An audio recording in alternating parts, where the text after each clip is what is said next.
this is the mind-body problem, which is thousands of years old in philosophy, and yet our own inner awareness is the very first thing that we come upon. It's the basis upon which all science and all philosophy exists. It would seem to be less of a mystery than a bedrock. Indeed. You might say that consciousness is at once the most familiar thing in the world and the most mysterious. Consciousness is what we start with. When it comes to knowing the world and looking out at the world, consciousness is what we have first. Everything else is secondary. I know that I exist. I know that I'm conscious. I think you probably exist, and there's a physical world out somewhere behind that. So in terms of what's familiar to me, gosh, consciousness is number one. But then in terms of accommodating that within a scientific worldview, it's fascinating that we've actually turned out to make much more progress on understanding such distant phenomena as subatomic particles or distant stars, not to mention the phenomena of chemistry, of biology, and of life, than we have of understanding our own consciousness. It almost sticks out like a sore thumb in the scientific picture. How is it that all these physical processes in the world should be associated with conscious experiences? And that's a problem which science, despite the familiarity of the phenomenon, has been almost silent on. Well, to me, it's a paradox that you can't, to my way of thinking, you can't have science without consciousness, and yet scientists, many of whom would maintain that they can they expect that they could arrive at a pretty complete picture of the universe that doesn't involve consciousness. Right, indeed. So to do any consciousness, you've got to start, to do any science, you've got to start with the conscious mind. All the fundamental data we deal with are data of our experience. But it's interesting, science is so hooked on the idea of being, we're so hooked on the idea that to do proper science, you have to be objective. You have to eliminate anything subjective from the picture to build up a scientific framework. If every last remnant of consciousness, of subjective experience in those data gets eliminated, and we push our theory, you give a scientific theory, for example, of heat or of light, and you give a theory of these physical phenomena of molecules moving fast in a hot object. One gives a theory of everything, it seems, all the objective aspects of heat. One leaves out actually the very central subjective aspect of hotness. Science doesn't actually give a theory of the conscious feeling of hotness. So science is actually built up on the idea that one has to eradicate the subjective to give these objective theories. If so, then when it comes to that works for a lot of phenomena. When it comes to giving a theory of consciousness itself, which is the paradigmatically subjective phenomenon, it seems that it may be that the methods of science have to be expanded. Well, let's take this as an example, because almost every science student will learn that we have heat sensors that are part of our nervous system. They become activated. They send neural impulses up from the sensor along the nerves into the brain, and therefore we feel or perceive that heat. You're saying that doesn't really explain it.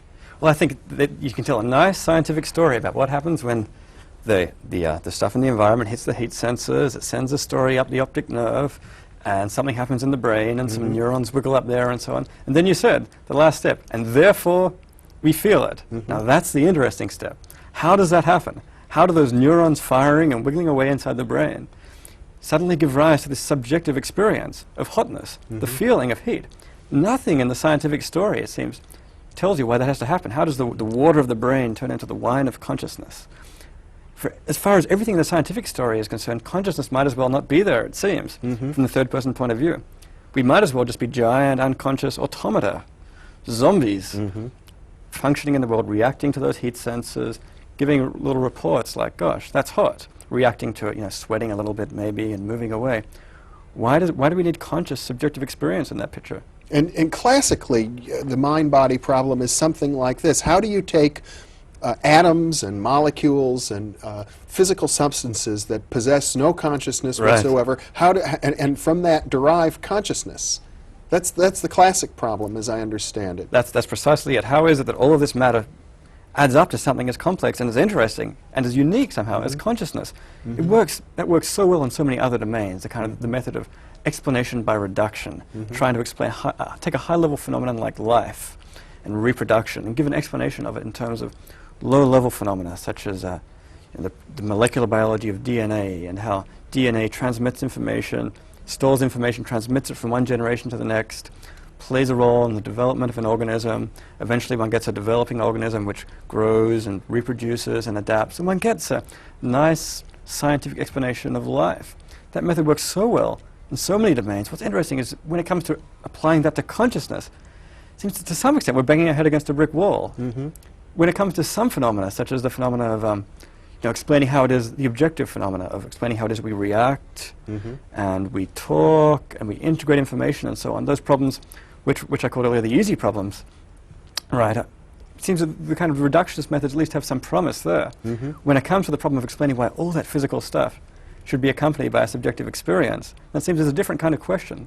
It's what some philosophers have called an explanatory gap between the physical level and the level of consciousness. 'Cause no number, 10 neurons, 100 neurons, 1,000 neurons, 1,000 billion neurons, no matter how complex, nothing in that story seems to tell you why it is that anything should ever have a subjective feeling to it. Well, of course, in recent decades, it seems as if there's been a big movement amongst the in philosophy, amongst the positivists and those who are students of, I believe it's Gilbert Ryle, when I was an undergraduate in college, we all read Gilbert Ryle, who pointed out to us that we had made a categorical mistake, that the problem of consciousness wasn't really a problem at all. It was a semantic problem, and if we'd only learn how to think about it differently, we would see that. They sort of have suggested that all of these centuries of agonizing about the problem was misguided. There's a great tradition, actually, in philosophy and psychology, especially this century, of just that, of denying the problem. And you can see a certain motivation for it. It certainly makes life a lot easier if that problem's not around. So earlier this century, for example, in psychology, there was the behaviorist movement that said to study the mind, all we're going to do is study behavior. All else is off limits. That allows the possibility, arguably, of an objective science of the mind, at cost, though, it seemed to many, of denying the most central phenomenon about the mind, the most central fact about the mind, which is that we are subjectively conscious. And psychology has gradually moved away from that. In philosophy, it's interesting, even more recently in philosophy, there's been a big movement to say, well, as philosophers these days, we're not going to be caught up in those ancient mysteries. We're going to be scientific. We're going to try and adapt our philosophy to the scientific worldview, and therefore we're going to deny any of these interesting, mysterious questions, which seem to lead us into the trap of being unscientific somehow. So, the movement of logical positivism, for example, in the 1940s, and philosophical behaviorism in the 1950s and 1960s, there was a groundswell towards just saying, okay, there's no problem here, it's all just a big semantic confusion. What's interesting, though, is actually in more recent years, I think, especially over the last 5 or 10 years, people have begun to realize, well, we almost convinced ourselves that there was no problem. Life was beginning to look a lot simpler, but the more you think about it, you realize, gosh, the problem just hasn't gone away. It's like that, that nagging itch. You can forget about for a while, and it comes back. The leading proponent of reminding people that they haven't gotten rid of the problem. Some of the cognitive theorists have said, well, if we can solve all the little problems, and then you add that all up, that's it. That's consciousness. That's right. But what's interesting, actually, is when people don't talk about this stuff a whole lot. But it's interesting, when you actually press people on it, when you talk people about it, almost everybody knows that there's a big problem here that we haven't yet solved. People have different attitudes towards it. Some people say, well, gosh, we can't even begin to solve that one yet. We'll work on all these simpler problems first. Other people say, well, sure, there's a problem there, but it's not science anyway. Gosh, I mean, it's subjective. It's not science, so we shouldn't need to worry about it. Some people deny there's a problem, but it's interesting that when I go around there, actually, sometimes I do surveys, whether it's psychologists, neuroscientists, and philosophers. 3 out of 4 people say, gosh, there's a very serious problem here, which isn't being addressed by the current methods. What's interesting is, for the most part, people don't talk about it, and at least until very recently. And in recent years, people have actually started to talk about consciousness a little bit more centrally, and some of these problems are being brought directly into people's attention. And I think we're now entering into an exciting period where, for a long time, there's been a few little people here and there struggling away, making a little bit of progress, and little theories here and there on the problem. Now I think we're coming to a point where maybe we're going to see a more concerted effort for a number of people from different disciplines. But at this point, at the end of the 20th century, it's probably fair to say that we don't have yet a scientific theory of consciousness. I think that's absolutely correct.